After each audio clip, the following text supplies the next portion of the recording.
So when we take a square root of a number, it could either be the positive or negative of that number, so we're going to write plus or minus. For instance, the square root of 9 is plus or minus 3. To cancel out the x squared, we're going to take the square root of x squared. So if you notice, I actually try to make the square root hit the squared so that it cancels it. And what we do to one side, we must do to the other.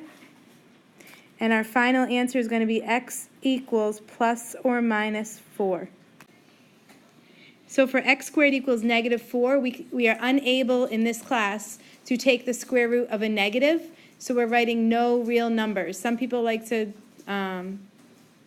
do NR, oh sorry, there's no real solutions really, so NRS is fine if you want, but writing no real numbers or no real solutions would be the best thing. So in order to isolate the x squared, I'm going to get rid of the plus 5 first, just like I would if that said x plus 5 equals 5. And so our solution is plus or minus 0, which doesn't really exist because 0 is not positive nor negative, and so it's really just x equals 0 on this one.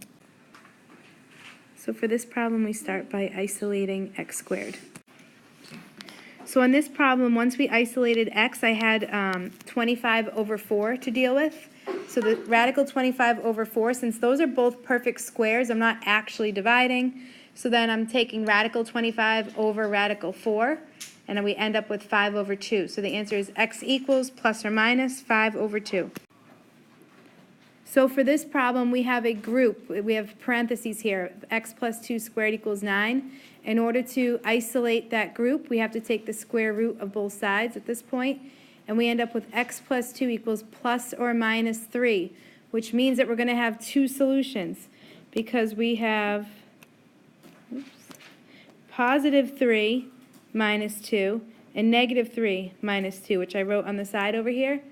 3 minus 2 and negative 3 minus 2, which gets us our two solutions of 1 and negative 5. Try these three problems, pause the video, and then press play when you're ready for the answers. The answer to the first problem is no real solutions because we can't take a square root of a negative. For the second problem, I actually divided 75 divided by 3 since they both were not perfect squares, and I got 25. So I can take the square root of that, I get plus or minus 5. And for the third problem, we had to square root each side right away due to those parentheses.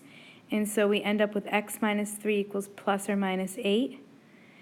And then I have to add 3 to both sides, but remember that plus or minus gives me two equations, or two expressions that I'm then simplifying.